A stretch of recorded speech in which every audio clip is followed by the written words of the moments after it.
Et tu parlais des livres. En fait, je crois que je suis en train d'atterrir sur le fait que j'ai un livre à 10 mètres de moi, de toi. L'assiette paléo, du coup, c'est toi? Oui, ouais, c'est moi. D'accord. Bah, en fait, je te connais, mec.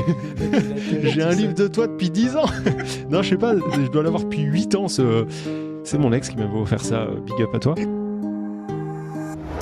1, 2, test micro, les gentlemen sont plus qu'au niveau. De retour sont les super-héros, les vrais investisseurs frérot. Plus assez de doigts pour compter les lots, les pouces et les abos. Friday 10h, tu connais poto, ton rendez-vous, ta grosse dose d'IMO. Dédicace à tous nos haters qui font coucou en message perso. Savoir si la LCDC mort ou si on peut offrir les frais de port. Tu te demandes combien on pèse avec ton tout petit cerveau. Prends ton chiffre, multiplie par 2 et puis rajoute un 0. Salut à tous et bienvenue sur ce nouveau podcast des Gentlemen Investisseurs. Je suis Tony. Je suis Yann et nous avons un invité. Au prénom de Christophe. Christophe. Enchanté. Je suis ravi. Ouais, alors effectivement, enchanté puisqu'on se connaît pas. Je suis ravi vraiment de t'avoir sur ce podcast. Ça faisait un petit moment qu'on se courait après parce que t'es débordé. Au moment où on enregistre, t'es à Dubaï. Nous, on est en France, chez nous.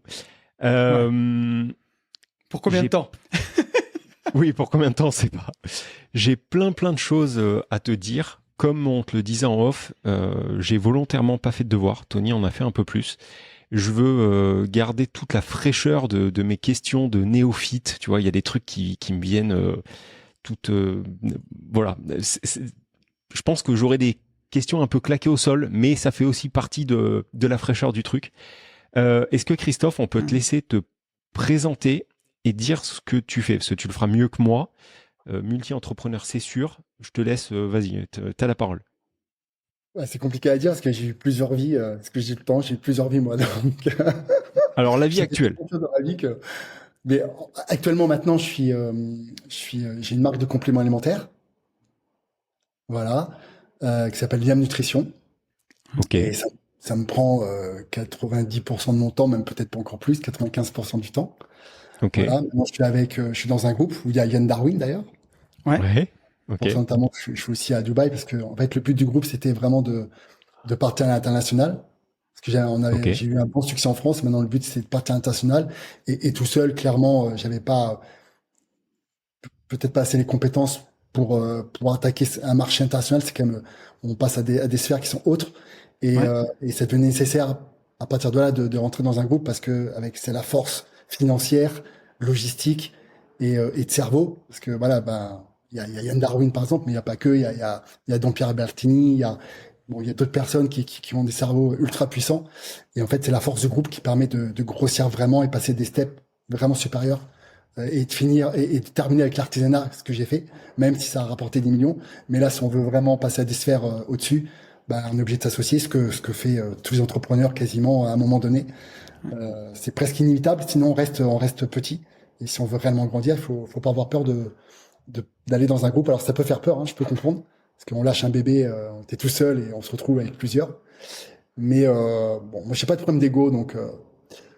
Ok. Cool. Alors vas-y Tony. Non, j'allais dire qu'on aimait bien chez les GI redémarrer un peu du départ, parce que tu disais, moi je suis un peu plus familier de Christophe. Parce que moi, j'étais passionné de muscu, tu sais, avant. Alors maintenant, je suis crossfitter, mais j'ai toujours été passionné de sport et j'ai bien connu l'époque monde du muscle et tout ça. Donc voilà. Et puis j'ai suivi toujours un petit peu ça de loin. Moi, j'aimais bien tes vidéos aussi avec Greg MMA et tout ça. Donc c'était cool. Et à moins que tu voulais attaquer par autre chose, Yann, mais j'aurais bien aimé repartir sur le début de ton parcours dans le domaine du sport, parce que je sais que tu as été champion d'arts martiaux, de bodybuilding et tout ça. Je trouve que c'est très intéressant aussi d'attaquer par là. J'ai commencé les arts martiaux en étant préadolescent à partir de 11 ans. Je commençais par le karaté, tout ça. À 16 ans, je passais déjà ma première ceinture noire parce que j'étais passionné. Donc, j'y allais 3 fois par semaine au cours, mais en réalité, les jours de repos, je m'entraînais quand même. Donc, du coup, en fait, on est passionné, on travaille plus que les autres et voilà. C'est toujours pareil. Donc voilà, donc donc j'ai été prof de karaté. Après j'ai fait taekwondo, j'étais prof aussi de taekwondo. J'ai des histoires de fou là avec ça. J'ai été vivre chez un maître à Limoges. Enfin c'était comme dans les films en fait. Tu vois, non, comme dans les films. Des fois je suis obligé de montrer les photos pour dire que c'est pas du mytho parce que ça paraît tellement improbable que. Enfin bref. Tu devais casser de la porcelaine du coup à Limoges. Ouais. Première vanne du podcast, je suis obligé quand même. Parce que Christophe, t'es natif de quelle région en fait? Alors moi, je veux commencer au début, tu vois. Ouais, alors je suis natif d'Angoulême, en Charente. Okay. Pour ceux qui ne voient pas, c'est entre La Rochelle et Bordeaux, donc c'est partie ouest de la France. Festival de la BD. Exactement, c'est ça. Festival mondial de la BD. Et voilà, alors je suis un peu autodidacte dans tout ce que j'ai fait dans ma vie, parce que j'ai été élevé par mon père, mes parents ont divorcé à ma naissance, et j'ai été élevé par mon père, c'est mon père qui a eu la garde, mais mon père était assez âgé, et il a quitté l'école très jeune, parce que c'était pendant la Seconde Guerre mondiale en fait. Et ouais, et du coup, je me suis un peu retrouvé seul d'un point de vue scolaire. Il pouvait pas m'aider pour mes devoirs et tout ça, donc c'est pour ça que j'étais généralement le dernier de la classe. Voilà, puis une chose, je me faisais vraiment chier à l'école. Ouais. Donc, mon refuge a été très tôt le sport et les arts martiaux. J'étais fan d'arts martiaux. Et donc, pendant toute mon adolescence et même après, j'ai fait pendant plus de 20 ans d'arts martiaux. J'ai fait pareil, champion de France, champion d'Europe, champion du monde dans les arts martiaux. Enfin, j'adorais ça. Donc, t'as été en équipe de France? Oui, mais pas en karaté. Il y avait différentes. Ouais. Comment dirais-je? D'accord. Association, tout ça. Ok. Donc, tes premiers boulots, quand tu as commencé à travailler, tu as enseigné le karaté. Ça a été ça, ton premier travail? Non, j'étais portier en discothèque. Ok. D'accord. Oui. Ouais, la carrure, tout ça, ça aide. Bah oui. Mon père, qui avait 2 travails, il était imprimeur la semaine entre 8 et le week-end, il était portier. Ok. Et moi, en plus, comme je faisais déjà les arts martiaux, assez rapidement, j'ai trouvé vite des tafs pour bosser en discothèque comme portier. D'accord. Ok. Donc, pas mal, donc ça, c'était. Je faisais la pratique, je faisais de la théorie et la pratique. Et oui, tu répétais. C'est assez sympa. Donc ça c'était tes premiers jobs. Est-ce que ça, donc en gros ta vie était entre la partie sportive, je dirais ludique, entraînement en loisir plus quoi, et ce qui remplissait ton frigo à ce moment-là en fait c'est portier. Exactement. Donc t'as pas un autre travail, t'es pas coursier, facteur ou je sais pas quoi. Non. Après j'ai enchaîné pas mal de taf en sécurité. Bon après moi je suis une époque où il y a le service militaire, donc je suis parti à l'armée, mais je suis resté plus longtemps parce que j'étais maître chien, il fallait prolonger, voilà. Donc après j'ai pas mal travaillé dans la sécurité. À 25 ans, après une déception amoureuse, je suis parti à Paris. Et là j'ai travaillé j'ai été garde du corps pendant 4 ans pour un homme d'affaires. Voilà. Donc j'ai fait ça pendant 4 ans. À temps plein, c'était. Et attends, ouais, parce que. Ok. Mais alors attends, quel âge tu as aujourd'hui, Christophe? 48. Ok. Donc t'es un petit peu plus âgé que nous, mais pas fou non plus. Ça va nous arriver, Yann, un jour. Exactement. Donc à 25 ans, il y a ce switch en fait où tu pars en garde du corps. Enfin. Ouais. C'est ça. Donc entre en gros 18 et 25, tu travailles dans la sécu et portier, etc. C'est ça. Et quand tu deviens garde du corps, comment ça se met en place? C'est-à-dire que t'es à ton compte, tu bosses pour une boîte. Comment ça se passe là? Bon, je vais raconter exactement comment ça s'est passé. En fait, quand je suis parti à Paris, j'avais déjà un pote qui vivait là-bas. Et il m'a dit, tiens, si tu veux, on peut se mettre en colocation et tout ça. Et il était dans un milieu où il côtoyait vraiment beaucoup de monde, le monde de la nuit et tout ça. Et dans ses clients, enfin pas dans ses clients, dans ses amis, il avait un chauffeur de maître. Et au bout d'une semaine, c'était un truc dingue quand même. Au bout d'une semaine, il me dit, tiens, j'ai mon pote qui est chauffeur de maître pour un homme d'affaires. Ils se sont fait kidnapper leur gamin. Et là, il a besoin d'un garde du corps H24. Il m'a dit, est-ce que ça t'intéresse? Je dis, bah ouais, moi, ça fait une semaine que j'étais arrivé. Je dis, bien sûr. Et donc, on a eu, je me rappelle très bien, on est arrivé devant chez lui, on était dans la voiture. Il est monté dans la voiture, je suis resté dans la voiture, non mais un truc de film. Et voilà, après je me suis vendu, je lui ai expliqué que moi j'avais 3 ceintures noires, déjà à l'époque j'avais déjà 3 ceintures noires dans les arts martiaux, j'avais fait l'armée, je savais manier les armes du coup, enfin bref. Et excellent. mon profil lui a plu et j'ai travaillé directement pour lui, en fait, pour protéger sa famille. Et voilà, donc c'est pas ce qu'on voit dans les films, hein. C'est loin d'être glamour, hein. C'était que de la permanence chez lui, en fait. Ouais. Et pendant 4 ans, j'ai resté chez lui à protéger sa famille, ses enfants, emmener les enfants à l'école, et à faire du surplace en permanence. Rien de sexy, en vrai. Et j'allais te poser juste une question. Est-ce qu'être au contact de cet homme d'affaires, ça t'a allumé un peu des voyants déjà, ou sur l'entrepreneuriat, sur ces choses-là? Pas vraiment, parce que moi, j'étais vraiment qu'avec sa famille. Donc, tout son business à lui, je voyais de temps en temps parce qu'il y avait des fois des reparts d'affaires tendus. Il fallait que j'y vienne. Ouais, parce que il y a des gars qui lui devaient des millions, enfin, tu vois, bon. Voilà. Et c'était, on peut dire vite fait dans quelle sphère il était, ce monsieur? Il vendait quoi? Oui, il était dans le sentier. Donc il était feuge, dans le sentier. Donc, c'était une grande famille juive et dans le sentier. Et voilà. Est-ce que t'as pendu des mecs par les pieds du 3e étage pour récupérer du pognon ou des trucs comme ça? J'ai des anecdotes que je peux pas raconter. Ah, bien sûr. Du coup, j'étais vraiment dans cette communauté-là. Et quand j'ai vu la vertige si je mens, oui, il y avait des signes incroyables. Ouais. Mais tellement. Ok. Donc, voilà. Bon, donc c'était dans le prêt-à-porter, dans la sape. Ok. Dans le tissu. Ok. Entre autres, après, il y avait d'autres trucs, mais bon, voilà. Et là, en fait, donc, t'es en France à ce moment-là, on est d'accord, hein, t'es à Paname. À Paris. Donc, c'est lui qui te salarie, en fait. Oui. C'est-à-dire que t'as une couverture sociale, comme dans une boîte, en fait, t'es salarié d'une personne de l'entreprise de ce monsieur. Ok. Ça, tu le fais combien de temps, Christophe? 4 ans. 4 ans, ok. Donc, on arrive à l'aube de ta trentaine. C'est ça. Et à l'aube de ta trentaine, qu'est-ce qui se passe? Qu'est-ce qui fait que tu pars de ce monsieur? Tu gagnais bien ta vie avec lui ou moyennement? Oui. Oui, mais oui, nous, il nous faut des chiffres. À l'époque, je gagnais autant qu'un médecin. Et je vous parle de ça il y a plus de 20 ans quand même. Ouais. Je gagnais autant qu'un médecin. Voilà, pour faire, Par contre, donc tu gagnais bien ta vie.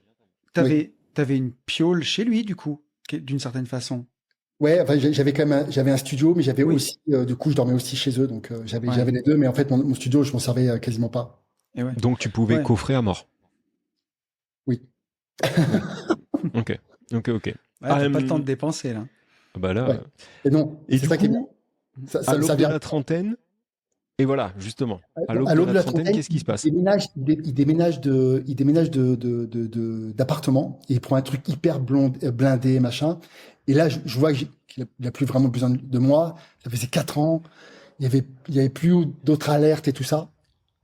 Je peux pas te vous raconter parce qu'il y avait un kidnapping, c'était un peu compliqué. Ouais, non, mais bien sûr. Mais du coup, voilà, au bout de 4 ans, il change d'appartement, un truc hyper blindé dans le 16e. Je dis, c'est bon, il n'a plus avoir besoin de moi. Et en effet, il n'a plus besoin de moi.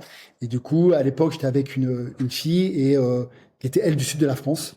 Et je décide, voilà, Paris, c'était fini. En plus, j'en pouvais plus de Paris. Je travaillais 6 jours sur 7, enfin 7 sur 7 tous les jours. Et je décide, j'avais du coup un peu d'économie, parce que j'ai dépensé quasiment rien. Et on part dans le sud de la France. On part chez les grands-parents, et on tient 2-3 mois, et puis j'avais moi de la famille à côté de Monaco. Et je l'appelle et je dis, est-ce que tu pourrais même me trouver un studio ou un truc comme ça? Parce que j'ai envie de travailler à Monaco, peut-être pour retrouver un travail de garde du corps, tu vois. Ok. Et voilà. Et elle me trouve un studio, et je débarque à Monaco. Le seul problème, c'est que personne ne me connaissait. Et les travails de garde du corps, quand tu as des familles russes, des familles de toute nationalité, le problème, c'est que quand on connaît recommandation. Pas... Exactement. Et moi, je connaissais personne. Ouais. Donc, je suis allé dans une boîte d'intérim à Monaco et j'ai pris le premier travail de sécurité qu'il y avait. Okay. Je me suis retrouvé à bosser à la Fnac de Monaco pendant plusieurs années. Pour l'anecdote, quand même, je gagnais très, très bien ma vie. Là, j'avais un salaire de 1500 €. Je me rappelle quand j'ai accepté, parce que je voulais pas toucher à mes économies. Je me rappelle d'être rentré, j'avais une belle, à l'époque, j'avais une SLK de 30 compresseurs, j'avais une belle voiture en plus, tu vois. Okay. Et je me rappelle avoir rentré dans la voiture, il y avait ma copine et je me suis effondré. J'ai pleuré. Parce que je gagnais X fois moins d'argent, genre 4-5 fois moins, tu vois. Et je me rappelle toujours, elle m'a dit, ouais, mais n'accepte pas, c'est pas grave, tu vas trouver autre chose. Je dis non, je peux pas. J'ai des économies, je veux pas les brûler, tant pis, c'est pas grave. Je repars à zéro, tu vois. Voilà. Et je me suis un peu enfermé d'ailleurs dans ce boulot-là. Et j'ai travaillé pendant 3-4 ans, je crois, en restant à la Fnac. Parce qu'en plus, ma copine tombe malade, donc elle pouvait plus bosser. Je me suis retrouvé qu'à un seul salaire dans un studio avec elle. Donc je me suis dit, je peux pas prendre le risque de perdre mon travail. On n'a qu'un seul salaire. Et voilà, donc j'ai assumé le truc. J'ai continué à bosser comme ça. Au bout de 4 ans, quand même, j'ai changé de boulot. Je travaillais dans une tour où je gagnais un peu plus, je gagnais 2 000 euros. Je travaillais dans une tour avec des millionnaires. Okay. Et j'ai un salaire un peu mieux. Et voilà, entre-temps... Et toujours dans la sécu, là. Tu es toujours dans la sécu. Toujours dans la sécu, ouais. Toujours dans la sécu. Et quand tu te retrouves dans cette tour de millionnaires, où donc tu côtoies des millionnaires, enfin, ne serait-ce que pour leur dire bonjour et au revoir, à aucun moment, tu te dis, tu vois, parce que là, tu as quoi, 35 ans, du coup, à ce moment-là, là, au moment de la tour. Ouais, exactement ça. C'est ça? 35 ans, ouais, c'est jusqu'à... Ouais, c'est ça. Et à aucun moment, tu te dis, putain, mais qu'est-ce qu'ils font tous à monter, descendre, tu vois? T'as pas cet attrait, quand on voit où tu es justement dans une de ces tours maintenant et à Dubaï, et finalement en peu de temps. Ouais, non, parce que ça me paraît. En fait, j'étais dans une tour avec des gars qui étaient tous multimillionnaires, quoi. Donc pour moi, ça me paraissait tellement haut, quoi. Tu vois, trop loin, irréalisable, trop loin. Et puis, il faut pas oublier que mon père était un simple ouvrier. À aucun moment il m'a donné la culture de ça. C'était juste lui un gros bosseur, 3-8 la semaine, le week-end il bossait en plus en discothèque. Le mec il faisait que passer. Et puis j'avais absolument pas autour de moi une culture de l'entrepreneuriat. Zéro. Ok. Zéro. Pas fait d'études, diplôme, pas de bac, même pas le BEPC, même pas. Okay. Donc et en plus de ça, tu vivais mal le fait d'avoir gagné des gros salaires. Et là tu te retrouvais dans la sécu à la Fnac ou dans ta tour et peut-être à ressasser le passé d'une époque où tu prenais 4-5 fois plus, quoi. C'est ça.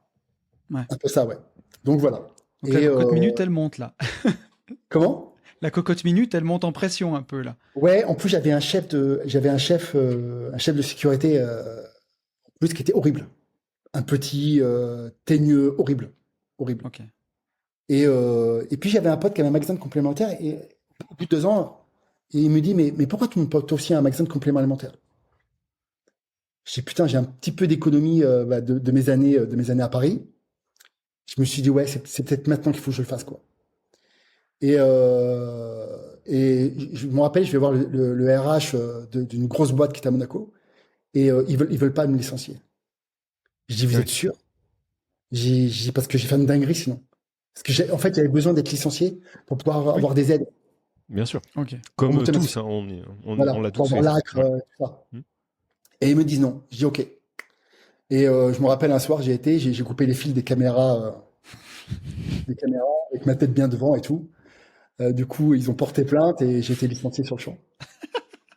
Okay. J'ai chopé le petit responsable, là, je l'ai chopé. Bah ouais, avant de partir, merde. Le petit teigneux, pour la forme. Ouais, voilà. Et voilà. Et du coup, j'ai pu toucher le chômage et l'ACRE. Et l'ACRE, vous savez, il vous verse votre chômage d'un coup. Ouais. Voilà. Alors, t'as deux manières. Attends, il faut un petit disclaimer. Ce qui fonctionnait il y a 15 ans ne fonctionne plus. C'est-à-dire que demain, on n'allait pas couper les caméras.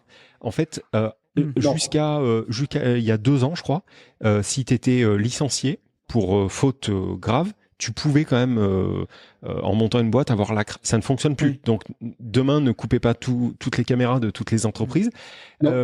Et maintenant, l'ACRE, t'as 2 versions. Soit, en fait, on te lâche tes ARE, tous les mois.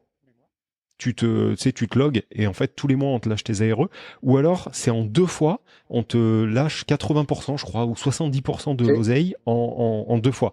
Mais c'est sensiblement pareil, quoi. Avant c'était 2 ans, maintenant c'est plus que 18 mois. La bonne nouvelle, c'est que les cotisations sont restées identiques quand même, tu te doutes. Ah oui, bah oui. Mais vraiment, je ne conseille pas parce qu'en fait, j'ai dû payer en plus une amende, j'ai dû rembourser les caméras, donc ça m'a coûté un bras cette histoire, donc non. Mais en tout cas, l'histoire est belle. Le coup de la caméra t'a quand même aidé. Alors, vas-y, on est sur du coup le tremplin entrepreneurial.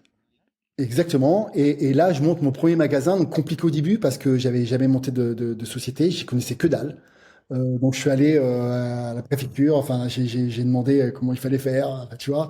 Heureusement, mon pote il avait monté aussi un magasin. Donc heureusement, j'ai pu. Il a pu me filer des statuts type que j'ai pu recopier, mais en changeant l'adresse et tout. Tu vois. Enfin, j'ai vraiment fait ça à l'arrache. Tu vois. Après, j'ai pris une comptable qui m'a aidé pour la paperasse parce que je connaissais rien. Et puis il a fallu louer le local. Et c'était compliqué parce que pour louer un local, généralement les propriétaires ils demandent des garanties et tout. Mais mon projet leur a plu. J'avais aucune garantie, mais leur projet leur a plu. Et donc, j'ai réussi à monter mon premier magasin. Tu l'ouvres où, ce magasin? À Roquebrune, Cap-Martin, collé à Monaco. Ok. Voilà. Ok.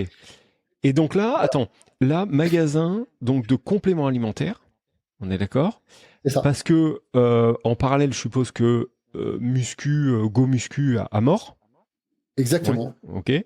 Tu faisais pas partie de ces gens qui vendent un truc. Tu sais, t'as toujours des coachs sportifs. C'est, tu sais, c'est des petits sangliers. Ils ressemblent à rien. Ils sont gras, mon pauvre, à plus en pouvoir. Si tu mets, tu leur mets de la ficelle, ça fait un rôti. Mais par contre, ils te disent ouais, mais fais du ça. Ouais, non, mais non. Si tu vas pas me dire ce que j'ai à faire, tu ressembles à rien. Donc toi, t'étais quand même go muscu. Du coup, t'avais le physique qui pouvait laisser prétendre que les produits que t'allais consommer étaient bons. Ok, bon. Puis t'as été champion de bodybuilding aussi. Oui. J'étais champion de France. Mais attendez, mais c'était quand ça? Moi, j'ai loupé cette période-là. C'est quand ça? En fait, on a parlé du côté entrepreneuriat, mais on s'arrêtait sur les arts martiaux. Mais en fait, il faut savoir, c'est que moi, à mes 14 ans, en parallèle des arts martiaux, j'ai commencé les muscu. Parce que j'étais la génération avant Damme. Donc, il était hors de question de faire des arts martiaux sans avoir un corps musclé. Donc, c'était mes deux passions. Voilà. Ok. D'accord. Donc, ça, c'était. Et ça, c'est le fil rouge de ta vie, quoi. Arts martiaux et bodybuilding, musculation, quoi. Ouais, body, là. Complètement. C'est le fil rouge. Ok. Donc, les compléments, c'est aussi quelque chose que tu ingérais déjà. Enfin, dès l'âge de 14 ans, tu prenais des compléments, quoi. Oui, mais non, mais ça a un nom, je crois, tu te supplémentais. Merci. Ça, c'est un mot intelligent. Tu te supplémentais déjà depuis longtemps, quoi. Ah oui, depuis l'adolescence. Ok. Très bien. Donc, tout ce magasin, mais alors, là, on est... Vas-y. J'avais une question, je vais peut-être la poser, elle est peut-être un poil tôt, mais je trouve qu'elle est quand même intéressante et c'est quelque chose que j'ai ressenti.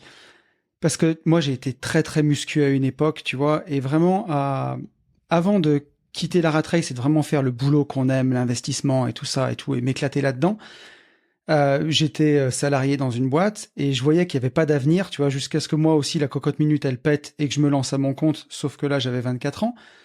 Mais il y a un moment où j'étais à 2 doigts d'abandonner, je m'étais mis à fond dans la muscu. Et il y a des moments où je me disais même, tu vois, j'ai le contrôle sur tout ce que je fais, je prends mes 6 repas par jour, je m'entraîne et tout. J'ai une vie de merde, mais au moins, je suis musclé et je donne un sens à ma vie avec ça. Est-ce que tu as traversé ce truc? 100%. Ah, tu vois, je me disais, il y avait un truc comme ça. 100%. Et c'est quelque chose d'ailleurs quand je fais des vidéos sur la muscu, que je dis souvent aux gars. Aujourd'hui, je vois des gars qui ont une cinquantaine de balais, qui ont des boulots qui leur plaisent pas, et leur seul échappatoire, finalement, c'est le muscu. Et ouais. Tu vois, et c'est aussi un piège, donc il faut faire très attention à ça, c'est parce que, comme tu as dit, c'est très prenant. La muscu, c'est quelque chose qui se prend beaucoup parce que, en dehors de l'entraînement, tu as la nutrition qui est permanente, ça prend beaucoup de temps, et au final, ça peut devenir sclérosant. Et ouais. Donc, faut faire gaffe. Arnold, il disait le bodybuilding mène à tout à condition d'en sortir, tu vois.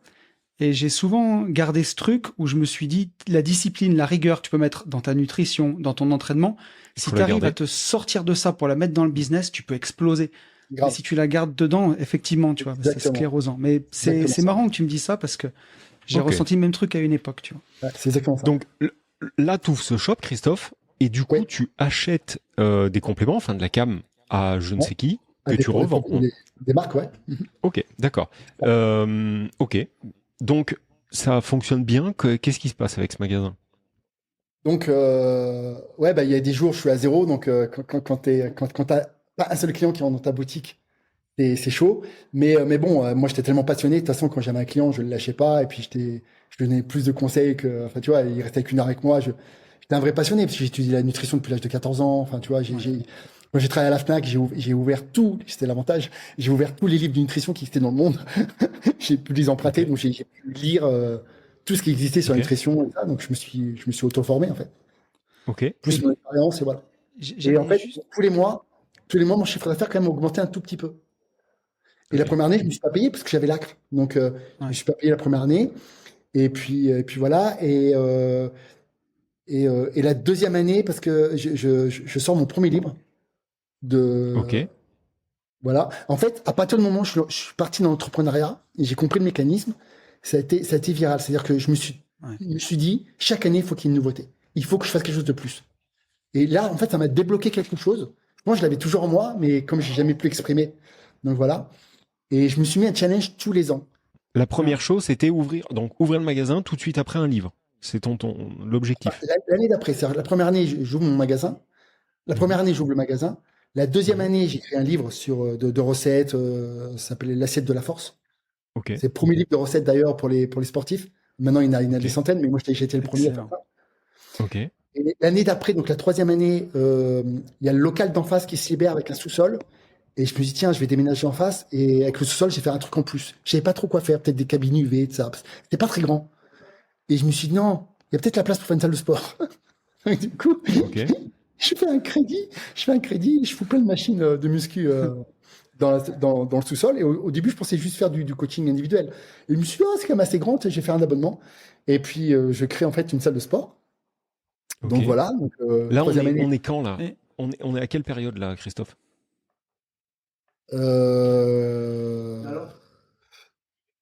J'avais 38, je pense. C'est ça là, ouais, 38. Donc, donc il y a 10 ans. Donc, il y a 10 ans. Ouais, il y a 10 ans. Et tu vois, j'allais juste dire que tu t'es pas lancé quelque part au meilleur moment parce que, tu sais, il y a eu un âge d'or de la muscu, on va dire, à l'époque Arnold, dans les années 80, même un peu 90. Après, est-ce que tu l'as ressenti comme ça? Mais c'est un peu descendu quand même. Ouais. Et je trouve qu'il y a un nouvel âge d'or depuis Instagram, tu vois, depuis 2015. C'est vrai, mais les gens ont toujours eu besoin de perdre du poids ou de prendre du muscle. Ou pour les performances sportives, parce que j'avais pas que des gars qui faisaient de la muscu, qui venaient. Il y avait aussi des sportifs d'endurance, surtout dans le sud de la France. Les gens sont beaucoup en extérieur. Beaucoup font du vélo, de la course à pied, triathlon et tout ça, natation. Donc là, tu avais de l'abonnement comme une salle de muscu standard. Et en fait, en haut, il y a le magasin et en bas, il y avait la salle de muscu. Excellent. Ok. Et tu faisais aussi du coaching, tu vois, privé. Enfin, quand je dis privé, perso, un peu. Un petit peu. Okay. Un petit peu. Et puis, là... moi, c'était une période où j'avais déjà commencé les compétitions en bodybuilding. Ok. Donc, voilà, parce que j'étais champion de France en 2008. Ouais, 2008. Okay. Tu vois, donc c'est ça. Ça remontait avant. Et je commence aussi à coacher, du coup. La notoriété t'amène du monde aussi, grâce à ton titre. Donc, exactement. Et je commence à coacher, je commence à avoir des super résultats. Je me spécialise vraiment dans la perte de poids, dans les sèches extrêmes, en body. Donc ça devient viral, en fait. Ouais. Ok. Et sans Instagram, enfin sans les réseaux, parce qu'à cette époque-là, réseaux sociaux. Ouais, t'avais Facebook. Je commençais déjà à avoir les réseaux. Il y avait Facebook.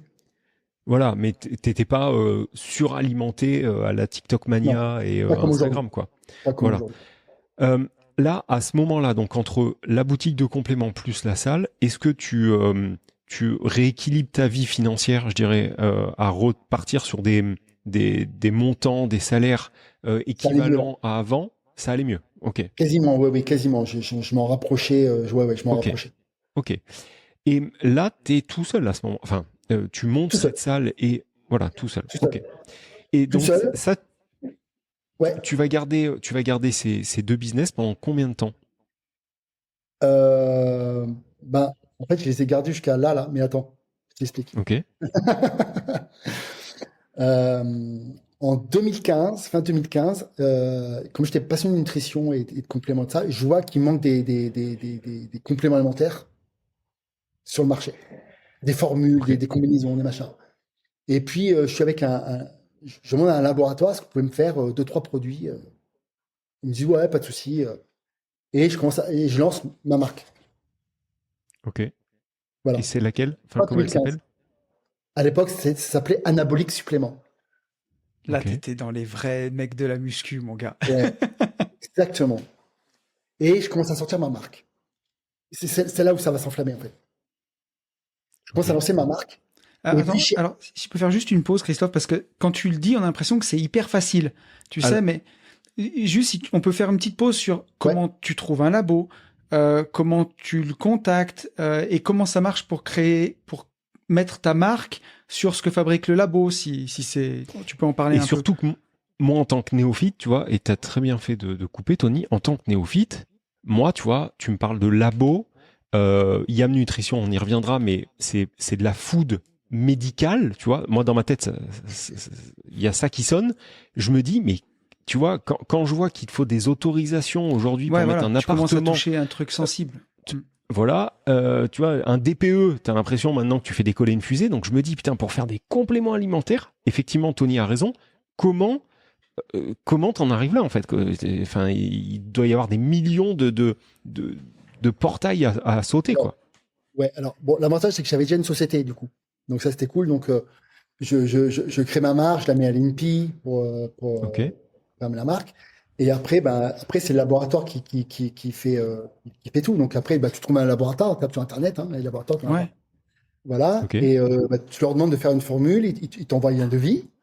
Oui, mais c'est quoi la formule? Tu leur dis, je veux que, en fait, quand ils poussent la barre de, je sais pas quoi, développé militaire, ils sentent que le quadriflex, tu vois, qu'est-ce que tu leur dis, en fait, à ce laboratoire? Tu leur dis pas salut, Non, mais je savais ce que je voulais. Par exemple, je voulais de la créatine, je voulais de la glycine. La glycine, c'est un acide aminé. C'est pas compliqué. Okay. Et puis, il y avait une formule, je voulais un mélange avec de la maltodextrine, avec une caséine hydrolysée et avec des BCA dedans. Donc, voilà, mais alors, attends. Ouais. Mais alors, la base, Christophe, et là, je fous le pavé dans la mare, mais je me suis dit que j'allais te poser la question. Ça veut dire que tu es aussi convaincu que tous ces suppléments, produits, etc., ont un vrai effet. Moi, en tant que néophyte, je me suis toujours dit, peut-être à tort, que c'était du bullshit fini, quoi. Enfin, tu vois ce que je veux dire? Que, oui, protéines, ok, il y en a dans les aliments, machin, bidule, c'est ni plus ni moins que... Ok, je comprends la stratégie. Par contre, pour moi, ça reste du marketing, tu vois, qui a un effet placebo sur une motivation réelle que tu as pour aller sécher ou pour aller gonfler, et du coup, ça va te percuter. Tu vas te dire, ok, vu que je prends du Glycaflex, je vais pousser plus fort. Tu vois, pour moi, il y a ce côté psychologique, tu vois. Mais est-ce qu'aujourd'hui, tu peux nous dire, toi, Christophe, oui, des suppléments, certains suppléments, pas tous, mais certains suppléments ont un réel impact, en fait, sur ta progression, tu vois? Bien sûr, on va reprendre la créatine parce que c'est l'un des plus populaires et puis c'est surtout le complément il a été le plus étudié au monde. Okay. Tu vois, la créatine, on a vraiment des gros retours de méta-analyse et tout ça sur l'efficacité de la créatine. Donc là-dessus, il n'y a pas vraiment de débat. Tout le monde peut vous. T'as des publications scientifiques, il y a des études, quoi. Ouais, mais il y en a genre des milliers, quoi. La créatine, ça a été vraiment quelque chose d'incroyable parce que justement, comme c'est un des seuls qui était réellement efficace pour la récupération et la prise de masse musculaire, ça a été un des trucs les plus étudiés. Tu vois. Donc créatine, ça aide à récupération et récupération et augmenter la force. Ok, d'accord. Ouais. Et puis ça a aussi un impact sur le cerveau aussi. Ok. Donc là, toi, tu vas voir ce labo, tu leur dis voilà les petits potes, moi je veux qu'on mélange ça, et dans ta tête, c'est pour avoir un résultat qui sera X, quoi. Okay. Et pour vous dire la vérité, d'une, je pensais absolument pas au succès que ça aurait pu engendrer quelques années plus tard. C'était plus pour moi. J'en avais marre de faire mes mélanges, d'acheter des trucs. En fait, j'ai créé une marque de compléments parce que je les consommais moi-même. Donc, c'était encore plus facile pour moi de les vendre parce que je les consommais moi-même. Tu vois le délire ou pas? Donc, je suis parti du délire que tout ce que je crée pour ma marque, c'était tout que j'utilise moi-même. Que je trouvais pas dans le commerce où il fallait que je fasse des mélanges. C'était tout simple que ça. C'est parti que de là. Ah oui, parce que là, à cette période-là, du coup, tu fais des mélanges. C'est-à-dire, tu prends de la créatine et de la glutamine, par exemple. Ça existe, ça, la glutamine. Ouais, et en fait, tu faisais un mélange, tu dosais et tout. Exactement. Et toi, tu t'envoyais ça. Ok, d'accord. Donc, en fait, ok. En gros, tu pars du postulat où, en fait, le produit que toi, tu consommes n'existe pas en tout prêt, en tout fait. Exactement. C'est exactement ça. Voilà. Même à l'époque, il y avait la glycine qui n'existait pas encore en France. Tu pouvais l'acheter à l'étranger de ça. Et la glycine, par exemple, c'était un des produits qui n'était pas sur le marché. Ou alors, il y a peut-être un ou deux revendeurs, mais j'en suis même pas sûr. Donc, j'étais l'un des premiers à sortir la glycine, par exemple, en France. Ok. Ouais, et ça, tu vois, par exemple, du collagène, des trucs comme ça, pour les articulations, moi, je sais que j'en prends quand même depuis des années. Et ça fait vraiment du bien. Ça, c'est un truc, physiquement, tu le ressens vraiment quand tu as moins mal aux articulations, voire plus mal du tout. C'est des effets que tu ressens vraiment, quoi, pour le coup. Ok, et ça, c'est un truc aujourd'hui que tu consommes toujours. Ouais, complètement. Bah, tu vois ma cuisine, c'est un deuxième magasin, mon truc. Ok. Non, mais franchement, je trouve ça passionnant, moi. Enfin, mais peut-être parce que j'y connais rien. Alors, du coup, Mais après, je t'expliquerai parce qu'après, je me suis entouré de personnes compétentes, scientifiques et tout ça pour élaborer des formules. Et ils ont qu'une seule règle. Je veux que ça soit efficace et que ça soit issu de références scientifiques.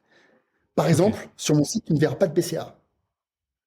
Ok. Pourquoi? Parce qu'en termes de... Pourtant, c'est le complément alimentaire le plus vendu après la protéine.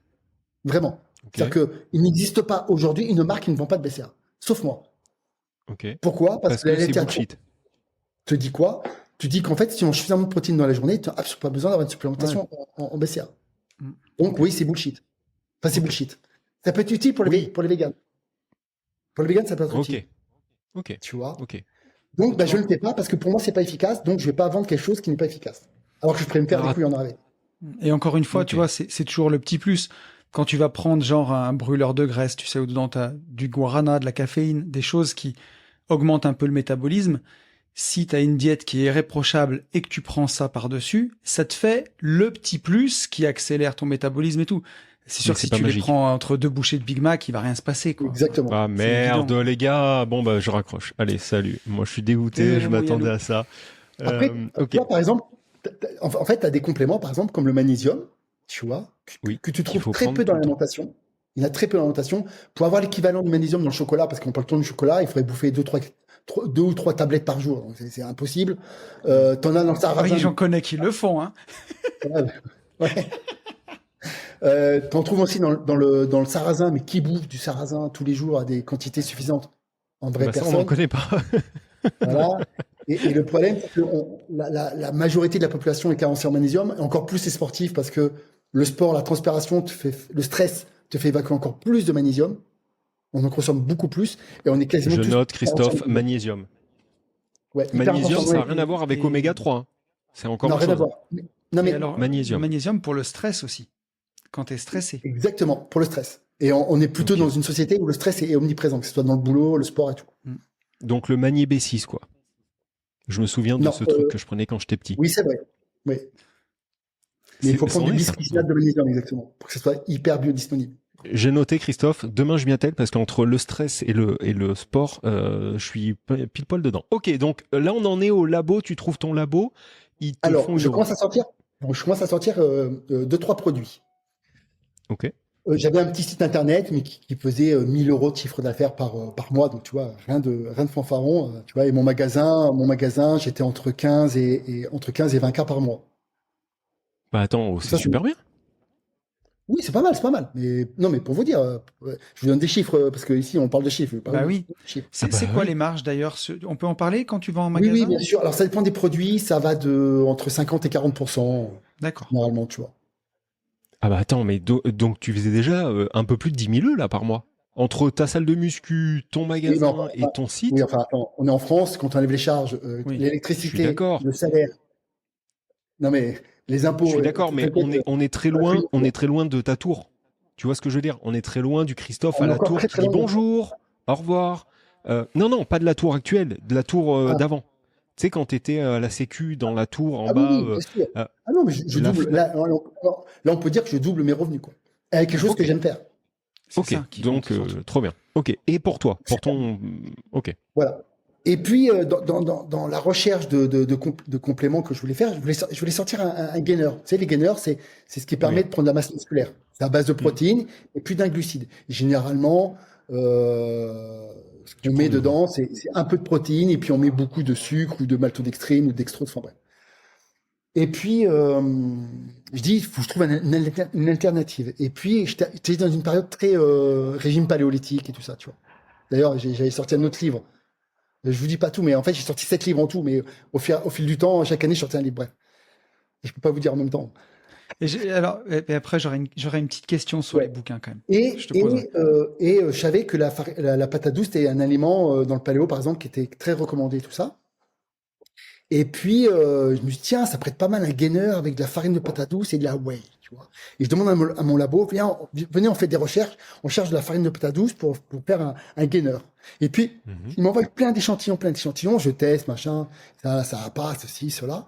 Et puis, à un moment donné, il me restait un peu de farine de patate douce. Puis, je sais pas, je dis, tiens, je vais casser des œufs avec pour voir si j'arrive à faire une genre d'omelette, je sais pas trop. Et en fait, je me sors une crêpe, je goûte ça. Je dis, putain, c'est super bon.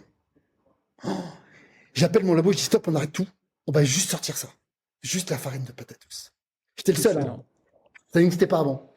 Mais les gars, en fait. Ça existait, mais dans les îles, ils faisaient, je sais pas ce qu'ils faisaient avec, mais bref. Ouais. Et je partage ça sur mes réseaux. Et les gens me disent, waouh, c'est génial, ça a l'air trop bon et tout. Est-ce qu'on peut t'en acheter? Je dis, oui, ça arrive, machin. Je commence à faire une palette et puis ça commence à se vendre, et ça devient viral. C'est-à-dire que c'est même pas moi qui fais la pub, c'est mes clients eux-mêmes qui repartagent dans leur story, qui ont fait la promotion. Énorme. Ça devient tellement viral que quand les palettes arrivent à 14h, je recommande 3 palettes, mais ça met du temps avant que ça arrive, ça met des fois 3 semaines, un mois. Il y a 3 palettes qui arrivent, je les mets à 14h sur le site, à 16h, il n'y a plus rien. À 16h, 2 heures après, il n'y a plus rien. Les gens qui sortent du travail à 18, 19h, ils m'insultent parce que ça faisait des semaines qu'ils attendaient leur truc. Oh là là. Je me retrouve dans un magasin qui faisait 40 mètres carrés, à passer dans le couloir comme ça parce que j'avais pas d'entrepôt, moi. et j'arrive et 2 mois après, je passe de 20K à 40K. C'est-à-dire que le site internet, je faisais moi-même les colis. J'avais ma voiture, je mettais les colis dans le coffre. Je faisais 10 ou 20 colis par jour. Aller à la poste, avec ma voiture, en train de mettre les colis dans la poste. Moi, c'était du Colissimo à la base, avant, tu vois. Et je commence comme ça. Là, je dis à un moment donné, je dis, maman, viens m'aider, viens, je te salarie. Là, il faut que tu m'aides parce que là, je commence à te déborder. En même temps, je continue à faire du coaching. Je commence à avoir plus de 100 athlètes. Enfin, la folie, c'était une période, je mettais 16 heures par jour. Tous les jours, c'était de la folie. Okay. Ça prend de l'ampleur. Et puis là, je me dis, en fait, j'ai un pote à moi, il me dit, ah, tu veux pas qu'on ouvre un magasin à Cannes? J'ai allé go, on ouvre un magasin à Cannes. Je cherche des locaux, je trouve pas grand chose. Et puis, je vois un très grand local de 400 mètres carrés. Je dis, tu sais quoi? On va faire une salle de sport, un magasin, et puis une partie, je vais utiliser comme entrepôt. Tu vois? Allez go, je me lance là-dedans. comme un fou. Le problème, c'est que je payais 7 400 € de loyer par mois. Okay. J'avais un salarié à plein temps. Donc, en fait, tous les mois, je devais sortir 10 000 €. Okay. La salle de sport, elle fonctionne pas parce que c'était une salle de sport old school. Et à Cannes, c'est pas du old school qui voulait. C'était pump up, je me la pète, je me la frime. Ça ne marche pas. Et là, au bout de 10 mois, je dis hop. C'est pas bon du tout, je vais droit dans le mur. Je dis, il faut que j'arrête tout de suite la salle. Je suis à perte, là, ça va pas. J'avais ouvert un autre magasin, d'ailleurs, Sainte-Maxime, à cette période-là, avec un grand local derrière, mais là, je payais pas cher. Et je dis, écoute, je vais fermer là, je vais tout transférer à Sainte-Maxime. Et comme ça, je me tire de ce pétrin parce que je suis en train de... Donc, tout. C'est-à-dire, à Cannes, là, toutes les machines, barres de Cannes. Je les transfère là-bas. Ce truc-là, ce deal-là, me fait perdre 100 000 €. C'est-à-dire que toutes les économies que j'avais fait sur ma boîte sur 3, 4 ans, 5 ans, je perds tout d'un coup. Bon. Ok. Super, je suis super content, mais c'est comme ça, j'ai risqué, j'ai perdu, c'est pas grave. Heureusement, j'avais ma marque qui commençait à se développer de plus en plus, je vendais beaucoup de farine de patate douce, je vendais beaucoup de compléments, j'avais sorti d'autres compléments, etc. Et entre guillemets, je me refais la cerise. Là-bas, j'avais un local avec la salle de sport, le magasin, et en dessous, j'avais un entrepôt, j'avais pris aussi, il y avait un entrepôt en bas. Et là, je peux enfin développer ma marque, j'ai un vrai entrepôt, et je continue à développer des produits, et à vendre de plus en plus, et là, ça se développe. Et voilà. Ça, tu le fais tout seul pour l'instant. Tout seul. Ok. Toujours tout seul. Putain, énorme. J'allais te demander, Christophe. Mais quand je vous dis tout seul, à faire moi-même les étiquettes de mes pots, à faire mon graphisme sur Canva, les gars, en train de faire mes étiquettes. Ouais. De A à Z. Et je fais toujours 0 pub payante. 0. Tout est organique. Putain. Parce que, tu vois, c'est ça ma question, parce que tu le disais toi-même, t'as pas trop fait d'études, et souvent, on peut avoir un peu le complexe, tu vois, quand on n'a pas fait trop d'études ou quoi, mais pourtant, t'écris des bouquins, et tu continues, est-ce que tu as déjà ressenti ce truc, déjà, justement, ou comment tu le combats, et surtout, comment tu te formes? Parce que lancer ta marque, développer, tu vois, faire tes produits, continuer comme ça, c'est vraiment à tâtons, ou tu te formes à côté? Comment tu fais tout ça? Bah, ça a été étape par étape, hein. De toute façon, moi, je vous dis, je suis autodidacte. J'ai aucune formation, ni en commerce, ni en business, ni rien du tout. Bah, je l'ai fait sur le tas. Je me suis planté plein de fois, hein. Il y a des trucs, je referai aujourd'hui, j'irai 10 fois plus vite, évidemment. Ouais. Donc, j'ai fait plein de conneries, j'ai des trucs, voilà. Mais après, au bout d'un moment, j'ai vu qu'il me fallait quand même des gens qui Une équipe. m'aident, des bons dans leur domaine, qui puissent m'aider. Un site, je sais pas le faire, donc il fallait que je prenne une boîte externe pour monter un site, etc., etc. Ça, Ouais, évidemment. alors Ouais. oui, tu as été épaulé pour certaines tâches, mais par contre, tu es quand même le cerveau de tout ça. C'est toi qui navire tu vois, c'est toi le chef, Ouais. quoi. Donc, Ouais. comme dit Tony, en tant que mec qui a pas fait d'études et qui y va un peu, pas à l'aveuglette, mais limite, c'est quand même un sacré gros parcours. Et tu parlais des livres. En fait, je crois que je suis en train d'atterrir sur le fait que j'ai un livre à 10 mètres de moi, de toi. L'assiette paléo, du coup, c'est toi. Ouais, c'est moi. D'accord. Bah en fait, je te connais, mec. Le mec, il atterrit, J'ai un livre de toi depuis 10 ans. Non, je sais pas, je dois l'avoir depuis 8 ans. C'est mon ex qui m'avait offert ça. Big up à toi. Ok, mais tu l'avais coécrit avec moi, Avec Julien Ménesson. qui avait eu un problème de santé, non? Oui, Il son avait histoire. pas un problème. Oui, il a eu un problème de santé. C'est surtout sa mère aussi qui a eu un problème de santé. Mais oui, il a eu un problème de santé. C'est pour ça qu'il s'est intéressé à la nutrition. D'ailleurs. Ok, ben voilà. Non, mais c'est pour ça que tu vois, ça me percutait pas. Moi, j'avais cette histoire-là. Et donc, t'as écrit combien de livres 7 en tout. 7 en tout. Ok. Donc, avant même que tu partes Dubaï, Yam Nutrition, machin bidule. Donc, après avoir écrit tes livres, avoir eu la salle de sport, ta marque salles de sport, en fait. nutrition. Les 3 salles de sport. Ouais, enfin, voilà, les salles de sport, la marque de nutrition, Préparateur la- physique. préparateur physique. Donc, avec Ouais. toutes ces casquettes-là, qu'est-ce que tu fais de ton blé? Parce que là, à ce moment-là, t'as du blé, Christophe. En France, où t'as du blé en France, toi? Putain, arrêtez les gars, on va vraiment partir trop vite. Je suis Tu vois, désolé. déjà, il faut pas Mais trop. faut être honnête, à un moment donné, quand les impôts te prennent 70-80%, tu vois, il reste pas grand-chose. Et puis, n'oublie pas une chose, Ok. c'est que moi, tout l'argent que j'ai économisé, je le réinvestissais, en fait. Alors, c'était ma question. Est-ce que tu le réinvestissais dans ta boîte ou est-ce que tu le réinvestissais en dehors, donc dans l'IMO, comme le fait très bien et l'a eu fait Yann Darwin, ou dans de la bourse, ou est-ce que tu t'ouvres en fait, tu vois, à autre chose? Alors, 90% de mon argent a été réinvesti dans ma boîte. Parce qu'elle est en pleine Ok. croissance. Et quand tu es en pleine croissance, c'est un vrai problème parce que les banques ne te prennent pas, Bien sûr. ne te prêtent pas pour la marchandise. Donc, Ok. c'est super. Ah oui, donc il faut que tu la lâches toi, quoi. Non, mais attends, L'oseille, c'est ton non, mais attends. oseille. Le délire, quand même, je raconte le délire quand même des banques. C'est-à-dire que j'avais une croissance de 30% tous les ans. Organique, 30% tous les ans. Donc, le problème, c'est simple, c'est que j'ai de plus en plus de clients, donc il me faut de plus en plus de stock. Mais la trésorerie ne suit pas, puisque Bien sûr. il me faut du stock. Encore plus. Donc, en fait, c'est un cercle infernal où je me retrouve de mon propre argent. Comme les banques me prêtent pas, je me prête Ouais. moi-même de l'argent à ma société. Non, mais c'est un truc de psychopathe. Donc, en fait, tout l'argent que je gagnais, je le réinvestissais dans ma société pour acheter encore plus de marchandises. Ok. Tu l'as lu, En parallèle, j'ai Christophe? acheté des appartements, mais j'ai fait aussi de l'immobilier. Ah. J'allais te dire L'Art de la Victoire de Phil Knight, le PDG de Nike. Je sais pas si tu l'as lu, ce bouquin. Non. Mais dedans, c'est ce qu'il explique, qu'il a une croissance qui est énorme et que les banques ne lui prêtent pas pour acheter des baskets.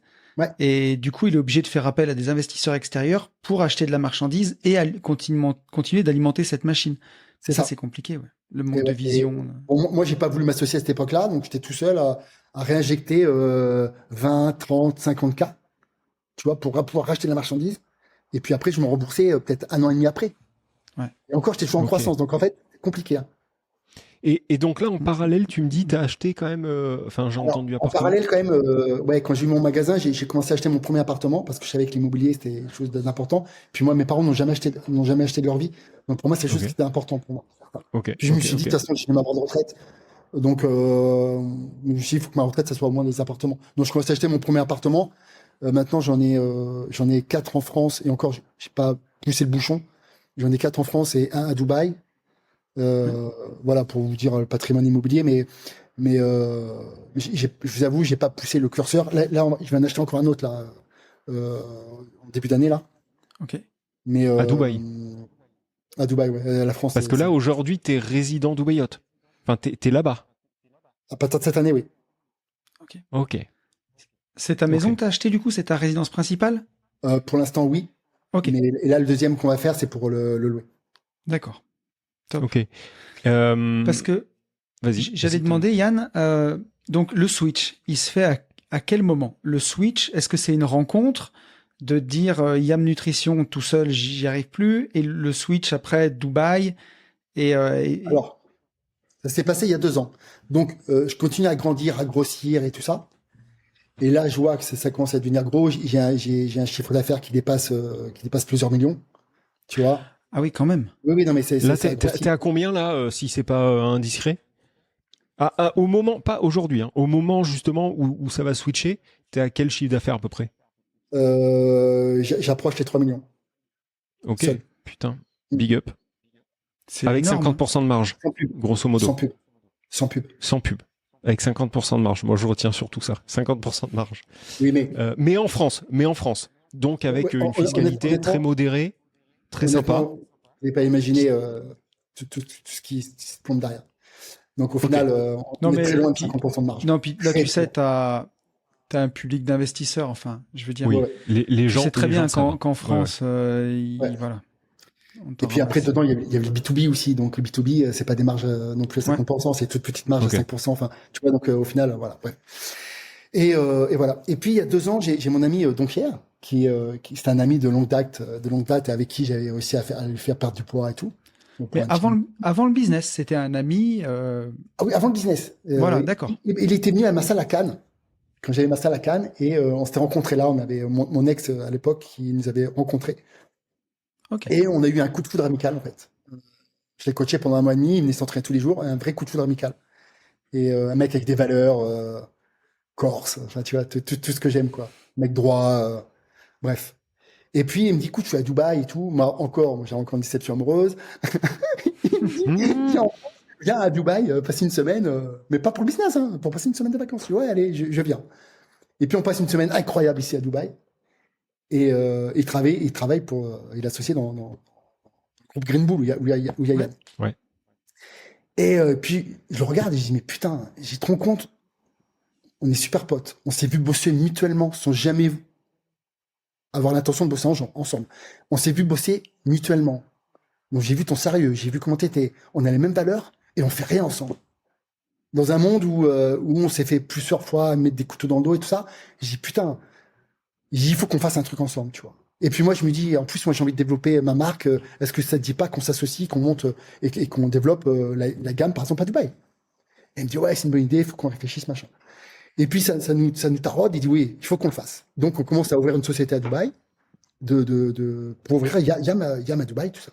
Donc là, il y a 3 ans, 2 ans, 3 ans. Il y a 2 ans, il y a 1 an et demi. Okay, juste après le Covid. Et ça, oui, donc il y a 2 ans, 1 an et demi, 2 ans. Et puis, comme il travaille pour Green Bull, le groupe Green Bull, il leur en parle, tu vois. Et eux, ça les chauffe, quoi. Et je me rappellerai toujours, on a une réunion ici, là, dans les bureaux, ici à Green Bull. Et on commence à discuter avec ces 5 dirigeants, hein, ces 5 cerveaux de psychopathes, dont Yann. Et t'as le président, il pète un câble. Il me dit, putain, mais ton truc, il me dit, organiquement, tu fais 30% de, chiffre de croissance tous les ans. C'est organique. C'est énorme. T'as zéro. Il voit la vision, en fait. Il dit, non, mais on va inonder le monde. Il a une vision tu vois.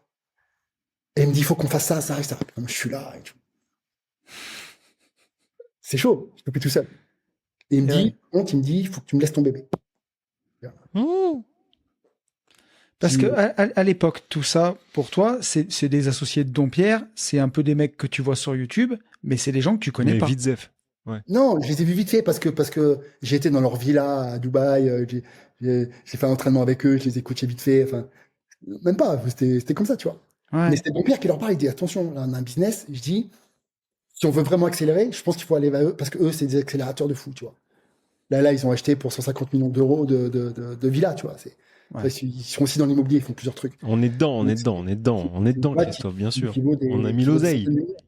Non, mais on est en haut, là, tu vois. Là, on n'est pas en bas, on est en haut, là, tu vois. Et là, je me suis dit, il faut que je fasse le move, parce que tout seul, en effet, en fait, je me dis quoi? Il vaut mieux avoir 10% d'Amazon, il vaut mieux avoir 10% d'Amazon que ça fasse 10 milliards, ou que tu aies 100% d'Amazon et que ça fasse juste 1 million. Le calcul, il est vite fait, en vrai. On est d'accord. Tu vois.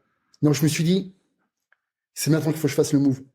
Et du coup, comme j'ai pas d'ego, j'y allais. On y va. Je suis toujours à la tête, hein. La boîte, parce que la boîte, on l'a pas délocalisée à Dubaï. Il y a toujours la boîte qui a changé de nom, maintenant ça s'appelle Green Bull Nutrition, qui est en France. Moi, je suis directeur général. Mais maintenant, c'est une filiale de Green Bull. Très bien. Ok. Putain, voilà. Ils sont bons quand même, ces Green Bulliens. Exactement. Ils sont bons. Exactement. Donc, si tu veux, ça perd pas son âme. Je suis toujours à la tête du truc. Je suis à l'innovation. C'est moi qui contrôle tout. Donc, si tu veux, ça change rien en termes de qualité, en termes de trucs. Mais moi, ça me donne, même pour l'innovation, c'est incroyable. Parce que les budgets sont plus gros. Donc, maintenant, je peux m'amuser. Et là, notre but maintenant, c'est d'ouvrir carrément nos propres laboratoires. Ah ouais, là, c'est un step de ouf encore. J'ai dit, OK, on s'associe. Par contre, moi, mon but, c'est d'ouvrir les laboratoires. Donc, j'ai bien dit les. Donc là, le but. Depuis, Christophe, depuis Green Bull, enfin, depuis que Green Bull est entré, en fait, dans le capital et tout. Il n'y a pas longtemps, hein, ça fait quelques mois. Ok. La croissance, tu vois, donc justement, eux, ils t'ont aidé, je suppose, sur la visibilité, sur la pub et tout. La croissance, c'est x2. On a déjà doublé, là. C'est que le début. Hein. Putain. Ouais, c'est magnifique. C'est magnifique. Et juste que je retiens à ce stade, mais entre guillemets, attends. T'as commencé par faire ce que t'aimais. Tu vois ce que je veux dire? Et après, c'est des rencontres, finalement. La personne qui te met le pied à l'étrier, c'est ton pote Don Pierre de muscu que tu coaches, que t'aides à perdre du poids, qui finalement, des années après, cette amitié-là débouche sur tout ça. C'est carrément une belle histoire, en vrai. C'est trop bien, quoi. Et d'ailleurs, à Dubaï, on vit ensemble. Tu vois, on n'est pas gays, hein. Ah ouais, vous n'avez pas d'enfants tous les deux? On n'a pas d'enfants, voilà, quoi. Ok, trop bien. Et on est focus. En fait, on est tellement focus business parce qu'on sait que tout va se passer maintenant, en fait. Et ouais. Donc, on est focus business, on vit ensemble, on s'entraîne ensemble. Yann, pendant le podcast, Yann Darwin, nous a dit, ouais, les gars, avec plaisir, si vous passez à Dubaï. Et Tony m'avait limite un peu chauffé. Mais là, je me dis, putain, mais ça se trouve, Tony, on va aller à Dubaï, on va jamais en revenir, en fait, quand on va voir tous ces gugus, là.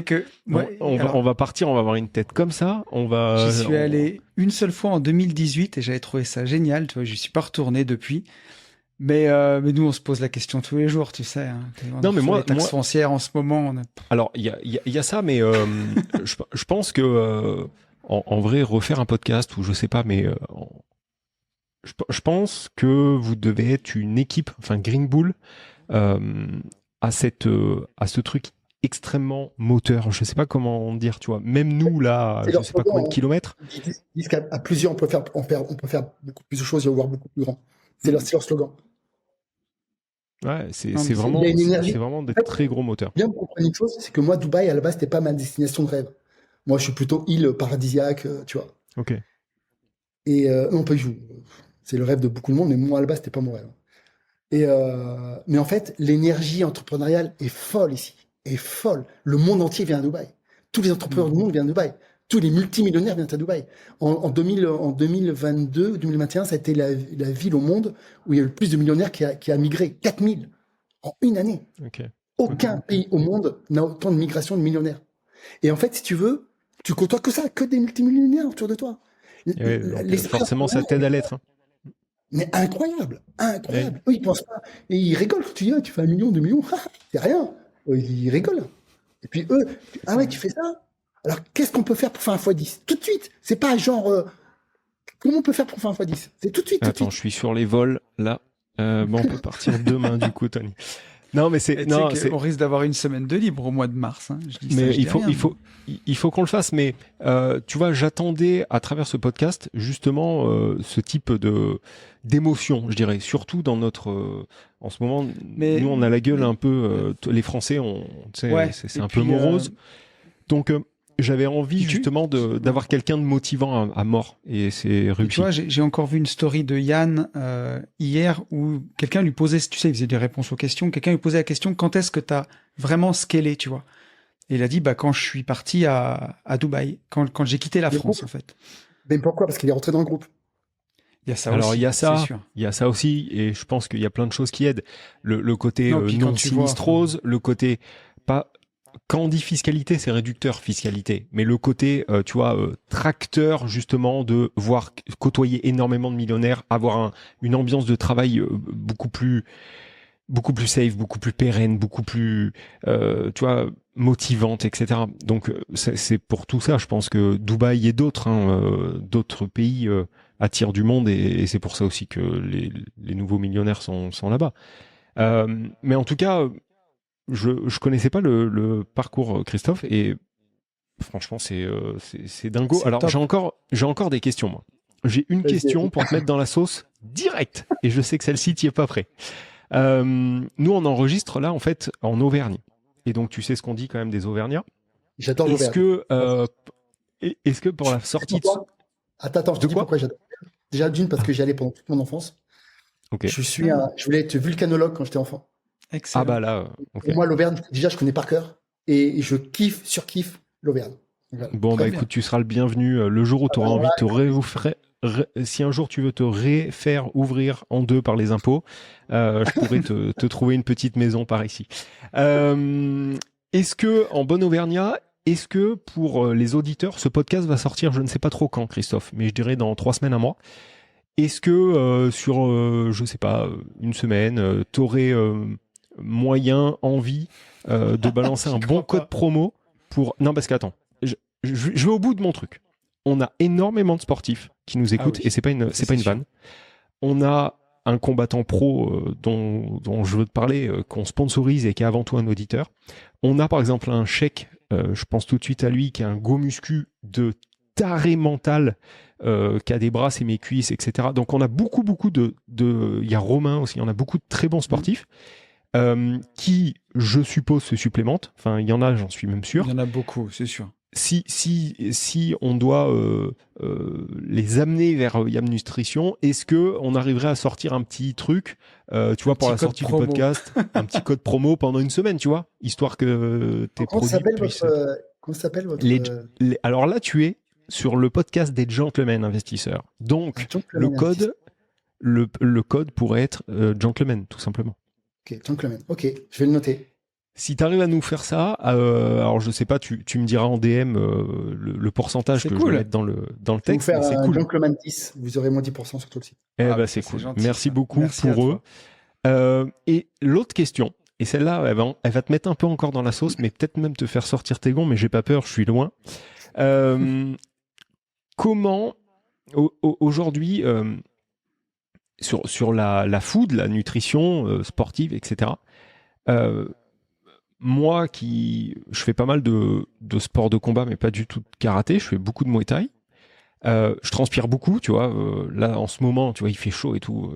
Je suis ceinture noire de boxe américaine, donc je connais boxe thaï. Très bien la boxe thaï. Bon, là, tu vois, je dois perdre, franchement, 1 litre et demi. Hier soir et ce soir, je vais perdre ça. Qu'est-ce que je devrais prendre comme supplément chez Yam, par exemple? Mais un truc, tu vois, où je vais te faire un vocal dans 3 semaines, je vais te dire, franchement, Christophe, à 39 ans, avant, je prenais pas ça, et là, maintenant, je vois une réelle amélioration. Parce que moi, je suis convaincu, et je veux que tu me prouves le contraire, hein, mais je suis convaincu que aller prendre de la protéine whey, flex 12, HP38, en fait, ça sert à rien à part claquer de l'oseille. Tu comprends? Donc, voilà, vends-moi, s'il te plaît, Yam Nutrition. Je fais juste un disclaimer sur la protéine, parce que la protéine, c'est ni plus ni moins que la protéine comme tu retrouves dans la viande, les produits laitiers, ce que tu veux, ou les œufs. C'est juste un côté pratique. En vrai, il n'y a rien de magique dans la whey protéine. Je vous dis simplement, pas de truc. Ça te sert juste, en fait, à avoir ta base, enfin ton quota de protéines suffisant de ta journée, parce que ça peut arriver que tu n'aies pas suffisamment de protéines. Ou pour varier tes sources de protéines, parce que faire du poulet toute la journée, c'est un peu chaud. Tu vois. Ouais. Ok. Rien que pour revenir sur le magnésium, moi je te dis, on est tous carencés en magnésium, et encore plus quand tu es sportif, encore plus quand tu es stressé, encore plus quand tu as une vie active. Vu que tu es carencé en magnésium parce que, à moins que tu bouffes 4 tablettes de chocolat par jour ou tu bouffes du 500 grammes de sarrasin par jour, je pense pas, tu es forcément carencé. Donc rien que pour ça, déjà, le magnésium, tu vas avoir des effets, tu seras moins fatigué. Là, tu vas le sentir au bout de 4 mois. Si tu en prends pendant un mois, la fatigue, tu vas voir, tu seras beaucoup moins fatigué qu'avant, tu vois. Ça peut être un exemple tout bête. Mais en fait, c'est juste un rééquilibrage au niveau des minéraux, tu vois, ou des vitamines. Pourquoi les gens ont souvent des multivitamines? C'est parce qu'ils ont une alimentation qui est peut-être pas assez riche en fruits et légumes. Ou, le problème d'aujourd'hui, c'est qu'on a, on a une alimentation et des végétaux qui sont de plus en plus pauvres. Tu vois, ils avaient comparé les pommes il y a un siècle et les pommes de maintenant. On voit qu'il y a 100 fois moins de nutriments dedans, tu vois. Ouais. Tu vois, c'est comment aujourd'hui être sûr avec le mode de vie qu'on a aujourd'hui, entre la pollution, les perturbateurs endocriniens et tout, d'avoir nos quotas suffisants pour être en très bonne santé. Tu vois, c'est délicat. Donc tu dirais magnésium, tu vois, pour quelqu'un de sportif comme Tony, comme moi, entre 35 et 40 ans, qu'est-ce qu'on devrait consommer? Du Virilis déjà. Voilà. D'accord. On a du Virilis. Parce qu'en plus de t'apporter... Attends, dans le Virilis, il y a quand même... Je vais te dire ce qu'il y a dans le Virilis. Vas-y. Virilis, c'est un booster de testostérone. Mais la plupart des boosters de testostérone, c'est du bullshit. Comme le Tribulus, je vous dis tout de suite, ça marche très bien sur les rats. Le problème, c'est que ça n'a aucune preuve sur les hommes. Ok. Donc c'est super, tout le monde me parle de Tribulus. Les gars, si j'en mets pas dans mon truc de booster de testostérone, c'est qu'il y a une raison. C'est que justement, nos études, c'est très efficace sur les rats, pas sur l'homme. Donc comme ça, basta. On a mis du zinc et du magnésium. Le zinc, parce que justement, on a vu que quand tu étais déficit en zinc, ton taux de testostérone pouvait chuter. Donc tu vois, donc déjà le zinc, pareil, on ne trouve pas beaucoup dans l'alimentation. Zinc, magnésium, hyper important. On a mis la chaturanga. C'est une plante indienne, c'est une des seules plantes où on a vu qu'il y avait des effets, notamment sur la testostérone, sur la force, sur plein de choses. Et en plus, elle est labellisée, tout ça. On a mis de la racine d'ortie, c'est pareil, c'est un truc qui est... on a vu qu'il pourrait avoir des effets aussi de la testostérone, etc. Il y a plein de trucs dedans, il y a un petit cocktail de la D3, vitamine D3, etc. Donc ça, déjà, même si tu le prends pas pour booster ta libido, parce qu'on a vu des effets secondaires par rapport à ça, parce qu'à la base, on l'a pas vendu pour ça, mais il y a tellement d'effets secondaires que voilà. Et c'est très bon, rien qu'en niveau vitamine D3, zinc, magnésium, donc rien que ça déjà, ça t'apporte, rien que pour ta santé, ça t'apporte des choses qui sont importantes, surtout passé 35 ans. Ok. Bien. Donc, je note. Comme à 20 ans, il y a nous, là. Tu vas être. Eh oui, tu vas voir. Là, donc, il me faut du magnésium et du Virilis. Et ça, je prends chez Yam. On est d'accord? Ouais. Avec un petit Gentleman 10. Comme ça. Avec un petit Gentleman 10, je vais me faire plaisir, moi aussi. Ok. Et pour un sportif moyen, est-ce que je rajoute quelque chose dans mon petit panier? Est-ce que je vais me faire claquer tout à l'heure, là? Quand on raccroche, je me fais claquer. Donc, fais-toi plaisir. Je pense que la créatine, c'est un basique. C'est un basique, et des fois on l'oublie, mais c'est un basique de basique. Je te dis, plus de 4000 études sur le sujet, c'est le complément le plus sûr. Enfin, tu vois, la créatine, ouais. J'ai une question, Christophe, sur la créatine. Oui. On dit que ça fait tomber les cheveux. Mythe absolu. Mythe absolu. En fait, l'étude qu'il y a eu sur ce sujet, ça a été fait sur 20 rugbyman. Et c'est absolument pas concluant l'étude qu'il y a dessus. Ok. Les mecs, ils font des mêlées en plus, donc ils se brûlent le cuir chevelu. Si non, mais c'est vrai. Ils prenaient tous de la testo en plus. Il n'y a eu qu'une seule étude sur le sujet qui a montré ça. C'était sur 20 rugbyman. Et en plus, l'étude, elle n'a pas été bien menée. Donc, ok. Donc, créatine, Virilis et magnésium. Eh ben, écoute, de quoi donc, tu disais Virilis, magnésium et créatine. Créatine, je vais regarder ça. J'en prenais beaucoup quand je séchais parce que ça m'aidait à garder ma force. Bravo. Et du coup, à garder le muscle en séchant. Carrément. Je le prenais plus en séchant. Carrément. Très bien. Ben moi, j'en ai jamais pris et je vais peut-être je vais tester. Tu vas peut-être devenir énorme, mec. Ah non, mais je cherche pas du tout ça, moi. Mais je vais regarder ça sur Yam avec plaisir. En vrai, ou de la glycine ou du collagène. Et là, tu as ce que je prends à l'année. Collagène, tu le prends à l'année, c'est ça? Ouais, collagène ou glycine. Moi, je prends plus de la glycine parce que le collagène, c'est une petite amertume, tu vois. Ouais. Donc, à l'année, je préfère. Quand j'ai des problèmes articulaires, je prends du collagène. Mais si c'est juste de l'entretien, je prends que de la glycine. Je note, Christophe. Collagène, je le prends à l'année aussi, ouais. Et non pas glycérine. Avec lesquelles on fera des bougies. Ok. Comment tu expliques, et c'est aussi une question de business, tu vois, des marques de suppléments, tu vois, des protéines, bulk, il y en a, mais enfin moi j'ai l'impression que ça Oui, il y en a pullule. beaucoup. Et les prix sont du simple 5, 6 sextuple, tu vois. Euh, Comment on détermine que on se fait pas enculer en fait, pour être très, très clair, avec certaines boîtes. Comment tu sais si t'achètes au bon prix, tu vois? C'est très compliqué. Déjà, il faut voir quelle matière première ils utilisent. Il faut avoir des listes d'ingrédients. Les listes d'ingrédients, déjà, tu vas comprendre. Déjà, pour une protéine, si c'est de la concentrate ou c'est de l'isolate, c'est pas le même prix. Tu vois, Ok, c'est un genre d'exemple. ok. Il faut s'y connaître un petit peu. Le problème, c'est que si Ouais, tu ouais, connais ouais. pas, Oui. tu vas difficilement décerner les produits qui sont un peu plus qualitatifs et qui coûtent peut-être un peu plus cher que de ceux Ok. qui sont de plus bas de gamme et qui coûtent forcément moins cher. Après, tu as aussi des marques, notamment, je pense à des marques américaines, qui ont besoin de plus grosses marges parce que au niveau de la pub, les investissements sont tellement tels au niveau pub, au niveau contrat avec des sportifs, avec tout ça, ça coûte de l'argent. Donc, Ok. il faut bien qu'ils aient des marges plus élevées. Donc après, c'est Ok. une question de branding et t'achètes plus la marque. Quand t'achètes des NAC, hein, c'est fabriqué en Indonésie, hein, s'il te plaît. Donc, On est d'accord. t'achètes pas la marque, t'achètes pas le produit en lui-même, tu vois. Mais Ok. effectivement, enfin, moi en tout cas, après, quand t'es plus jeune, t'as moins d'argent, donc des fois, tu fais un peu Bah, Bien à sûr, bien sûr, l'économie. bien sûr. Mais quand t'achètes la protéine la moins chère, t'as la whey protéine la moins chère et tout, celle où t'as le bide qui gonfle et tout, je pense que la protéine, elle finit dans les chiottes et elle finit pas Mm. bien assimilée, tu vois. Et puis même, quand t'as pas d'argent, je suis désolé, t'as tes sources de protéines qui coûtent pas cher. Bah, t'as du fromage blanc à 0%, t'as les œufs, ça coûte que dalle, tu vois. T'as quand même des trucs où tu Ouais. peux acheter du thon en boîte, ça coûte pas cher, tu vois. Et tu peux Oui, avoir tes oui, sources. mais effectivement, mais tu vois ce que tu disais, la glycine, tout ça. Je regarderai, mais je suppose que ça a un prix, quoi. Tu vois, tu peux pas. Et je Même, me dis, c'est pas excessif par rapport au dosage que tu prends par jour. C'est pas non plus excessif. T'as une alternative, il faudrait faire des bouillons de bœuf. Donc, ouais, comme les grands-mères, en fait, tu vois. Mais bon, ok, voilà. ok, ok. Bon, Donc, au final, je sais pas si euh, c'est aussi au- économique. au- aujourd'hui, Yam Nutrition, ça représente, si on a doublé, on est autour de 4-5 millions d'euros de CA. C'est ça, grosso modo. L'année n'est pas finie, mais Ah oui, putain, on est qu'en septembre. Oui, donc on peut vous souhaiter quoi? D'aller choper 5,5, 6? ça sera fait. Ça sera fait, Bien. c'est magnifique. Qu'est-ce qu'on peut te souhaiter à l'issue de ce podcast, mon cher Christophe?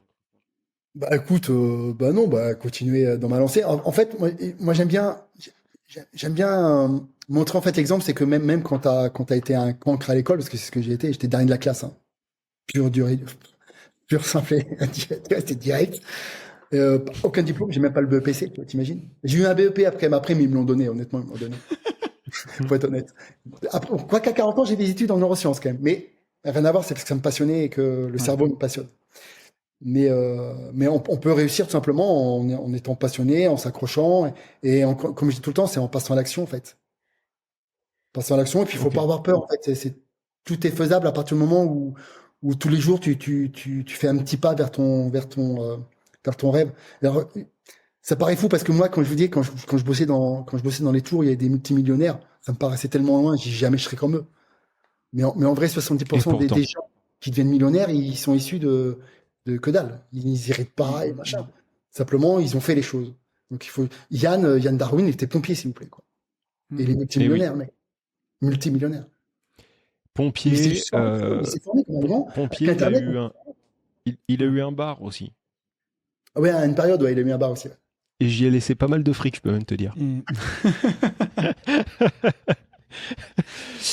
Mais et puis t'as pas démarré et t'as démarré, alors tard, tout est relatif, Tard, ouais, il faut le mais dire. t'as pas démarré à 20 ans, quoi. Enfin, en tout cas, la partie entrepreneuriale, c'est 35 ans finalement. Ouais, c'est ça. Donc 35, 36, ouais. ça aussi, c'est méga inspirant, tu vois, de te dire à 35, 36, enfin, moi, la plupart des mecs qui m'entourent ou que je connais ou que j'ai vu, ils se disent plutôt, bon, j'en ai fait la moitié jusqu'à la retraite, je prends sur moi, puis je me tape l'autre moitié, puis on verra bien, quoi. Et croyez-moi, avant que j'entreprendre, bah, j'étais un peu pas déprimé, mais jamais j'aurais pu penser que j'arrive là où j'en suis, hein. À aucun moment. Ah, c'est top. Parce que pas de formation, pas de gens autour de moi qui m'inspiraient par rapport à ça. Personne en vrai. En plus, je suis un gros procrastinateur de base. Non plus maintenant, parce que en fait, c'est pareil, tu t'éduques à ça. Alors, est-ce que tu t'éduques, tu vois, ça c'est un truc important. Est-ce que tu t'éduques à ça, donc comme aller à la salle, etc., ou faire ton sport, ou alors tu t'es obligé à ne pas t'éduquer, mais à te mettre dans un environnement qui fait que tu peux pas faire autrement. C'est-à-dire là, à Dubaï, dans les locaux ou en tout cas à côté de Green Bull, avec Dompierre au cul H24, bah en fait, même si tu as envie, tu peux pas. Tu vois ce que je veux dire? Tu t'es pas forcément éduqué à l'être, mais par contre, on te laisse pas le choix. Ouais. Alors, dans mon cas, non, puisque comme j'étais tout seul pour monter tout ce que j'ai monté, j'ai déjà cette dynamique Bien sûr. de faire les choses. Et moi, par exemple, je ne supporte pas de faire les choses à demain. Ça m'angoisse. En fait, c'est devenu tellement... Parce que je sais que demain, je n'aurai pas le temps. Donc, d'ailleurs, à chaque fois qu'on me demande un truc, un document, je lui envoie la minute. Les gens, ils capotent. Mais Chris, déjà, je suis plus rapide que mon monde. Je ne supporte pas. Je suis hyper réactif. Parce que je sais que demain, il peut se passer autre chose et j'aurai pas le temps de le faire. Un autre problème ou un truc, parce que quand tu es au chef d'entreprise, tu dois gérer des problèmes en permanence. Donc, tu sais pas ce qui va se passer demain. Donc, je n'attends pas. Pour ça, on est tous les deux tous les trois, pour le coup. Nous, c'est pareil. On reçoit un mail, on le traite tout de suite. C'est fait, c'est plus à faire. Et c'est surtout qu'en fait, tu vas recevoir encore 15-20 trucs derrière. Donc, si t'attends d'en avoir 50, bah, en fait, t'es sous l'eau. Et le fait d'être sous l'eau, ça te fout le moral à zéro. Nous, on a aussi cette... Mais t'as des gens qui te disent que c'est pas bien de faire trop vite les choses. Non, parce que ça met une certaine pression et tout ça. Mais après, à ce moment-là, tu choisis pas d'être entrepreneur, tu fais autre chose. Tu es salarié. Exactement. Et à 17h, quand tu as fini, tu rentres et tu penses plus à autre chose. Quand tu es entrepreneur, tu prends des risques, et tu travailles H27, enfin H24. Et puis, de toute façon, maintenant, j'aurai mon magnésium, donc même avec le stress et tout, je crains plus rien. Bon, c'était trop cool. On va te laisser le mot de la fin, Christophe, sur ce podcast. Ouais, je suis parti en Thaïlande en début d'année avec Dompierre, parce qu'on part aussi en vacances ensemble, on s'éclate. Okay. Et je me suis fait tatouer sur une petite île en Thaïlande à 2h du matin, un petit tatouage sur l'avant-bras, et il y a marqué your time is limited, donc votre temps est limité. Complètement. Et comme ça, je l'ai tout le temps sur mon poignet où je mets ma montre en fait. Et pour vous dire que les gars, on n'a pas le temps, on va tous mourir, et que après ça sera trop tard, donc c'est maintenant que ça se passe. Voilà. Votre temps est limité, on a tendance souvent à l'oublier en fait. On pense qu'on vivra éternellement, c'est pas le cas. C'est vrai. Moi, le premier. On va tous mourir et que c'est maintenant ou jamais parce que. Voilà. Ok, mais c'est vrai. C'est top. C'est vrai. Merci beaucoup pour ce podcast. Ouais, merci Christophe, c'était un plaisir. Merci les gars, vous êtes très sympas en plus. Je pense que il aura l'effet escompté, c'est-à-dire mettre aucun doute. Une bonne clacasse et motiver les troupes. Merci infiniment, Christophe, d'avoir pris le temps, parce que ton agenda était chargé. Au plaisir de se croiser à Dubaï, parce que je pense qu'on aura l'occasion de... Ouais. Ça me chauffe, là, ça fait 3-4 fois, je me dis, putain, non, il faut on a un voyage. On a un voyage au mois de mars qui bat de l'aile un peu, là, normalement. Donc, on a peut-être une semaine de libre. Pourquoi pas, mon Yannou, monter dans un avion? Au mois de mars, je serai à Dubaï, donc ouais. Ouais. Et cela dit, j'ai pas regardé là-bas, tu vois, à Dubaï. J'ai pas regardé ce qui était trouvable là-bas. Mais bon, je vais regarder. Trouvable dans quel sens? Trouvable dans quel sens? En fait, si tu veux, chaque année, on organise un mastermind au Maroc. Donc, on fait immobilier, investissement et MMA. Et donc c'est génial, tu vois, c'est là aussi on a rencontré notre pote qui est combattant pro, qui vient nous coacher une semaine. On a 20 participants qui viennent à chaque fois, on les coach sur leurs invests. Et cette année, allez savoir pourquoi, pour la 3e édition, tout le monde s'enflamme sur les prix et nous prend pour des Américains, tu vois. Mais quand on dit s'enflamme, c'est x2 quoi. Ils ont oublié qu'on était auvergnats, si tu veux, à la base. Donc en fait, on est en train de leur dire bah non, en fait. Voilà. Donc on sait pas ce qu'on va faire pour cette semaine qu'on a écalée. Donc pourquoi pas organiser un truc à Dubaï, tu vois, ou juste aller prendre des vacances en vrai, et pas travailler. Parce que j'ai passé 2 jours à poncer Internet pour trouver un nouveau lieu, et je ne trouve absolument rien qui convienne. Et par contre, j'ai pas pensé à regarder à Dubaï. Mais il y a des choses à Dubaï, hein, parce que j'en ai vu des salles de MMA et des mecs qui s'entraînent. Ils sont à fond là-dedans. Et oui, mais alors attention, il faut pas non plus qu'on tombe avec 15 pros. Il faut qu'on ait une salle qui puisse nous accueillir avec Bourama et nos auditeurs. Bref, je vais quand même regarder. C'est pas une mauvaise idée. Encore merci beaucoup, Christophe. mon cher Christophe. Au plaisir de te rencontrer en vrai. Merci pour le code pour toute notre communauté. On vous dit la même chose que tout le temps. Il faut passer à l'action et pour tout ça, foncez en visite. Ciao. Salut à tous.